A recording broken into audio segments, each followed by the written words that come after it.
Fala galera do segundo ano do ensino médio, tudo bem? Eu sou o professor Jairo, professor de história de vocês, e vim fazer aqui um pequeno resumo para vocês, para mais adiante a gente fazer a nossa atividade, né?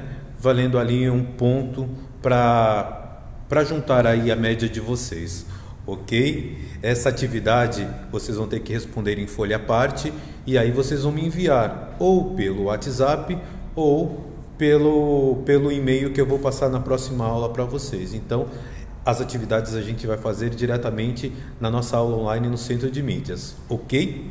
Vamos lá! Segundo ano do ensino médio. Tá, qual é o tema, professor? O tema é renascimento. As diversas formas de renascimento que fazem parte da Idade Moderna. Renascimento, o homem está renascendo de um período anterior, que era a Idade Média, onde ele era dominado, a sua forma de pensamento era dominado. Então, Renascimento corresponde à Idade Moderna, ok? Vamos lá, Idade Média versus Idade Moderna. Na Idade Média, também conhecida como Idade das Trevas, era um período onde houve a formação das monarquias nacionais, ou seja, os reinos, e a Igreja Católica, a cristã católica, ela se torna uma igreja oficial na Idade Média, dominando a forma de pensamento que era denominado de teocêntrico, teocentrismo. Deus é o centro do universo e na Terra Deus é representado pela Igreja Católica, que cobrava dízimos de forma obrigatória. E por que a Idade das Trevas, professor? Porque se você não pagasse o dízimo, a Igreja falava que era considerado um pecador e um herege, e como punição, como recompensa, poderia ir para o inferno.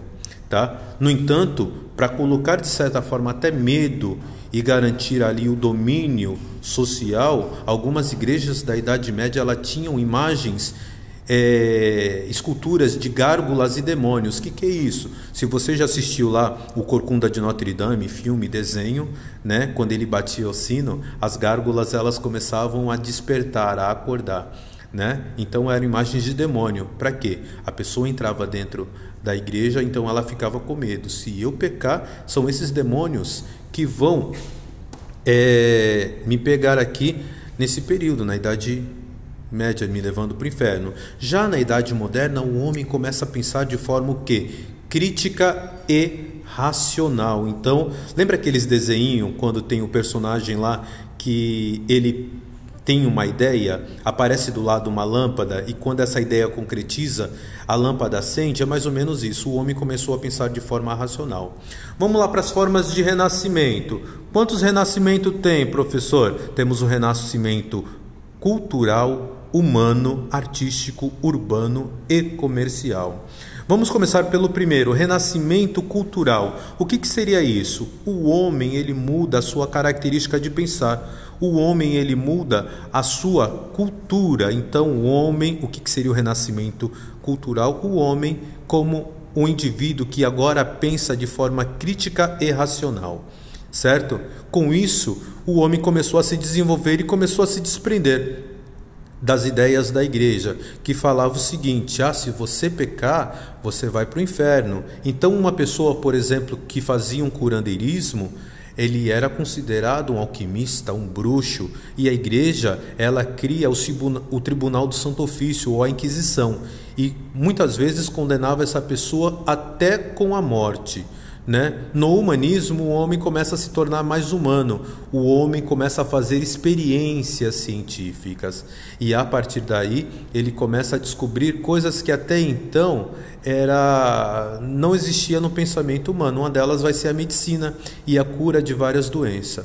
No renascimento artístico, o homem volta para aquelas teorias, aquelas imagens greco-romanas, aquelas esculturas onde se personificava a figura do homem, o homem forte, né?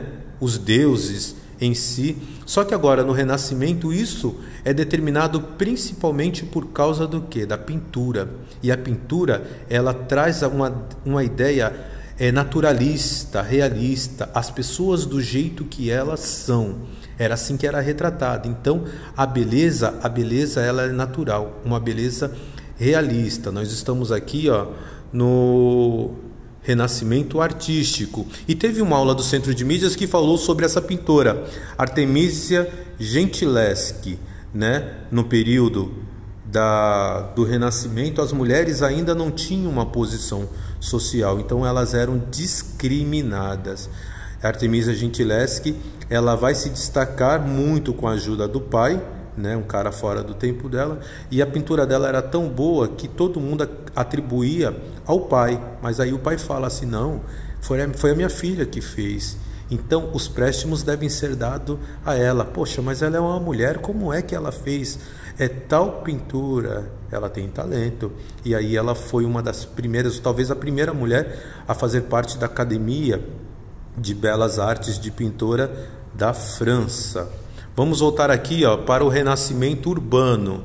Falei para vocês que lá no final da Idade Média, a população sai do campo, do feudo, abandona o feudo e vai para a cidade. E lá na cidade, ela vai começar a viver, né, uma vida urbana, uma vida na cidade. Como não dava para plantar, eles vão começar a trabalhar na agricultura, no comércio, é onde que surge ali o renascimento comercial, os primeiros burgos, que a princípio eram feiras livres e com o passar do tempo se transformaram em fábricas, indústrias domésticas e em grandes indústrias. É nesse período que vai se consolidar duas classes sociais, a burguesia e o proletariado. E a Igreja Católica, professor, na Idade Moderna, ela perdeu muito espaço. Então, ela vai obrigar a população, né, a ponto de querer condená-la. Tá? As pessoas começaram a pensar de forma racional e criticavam muito a Igreja.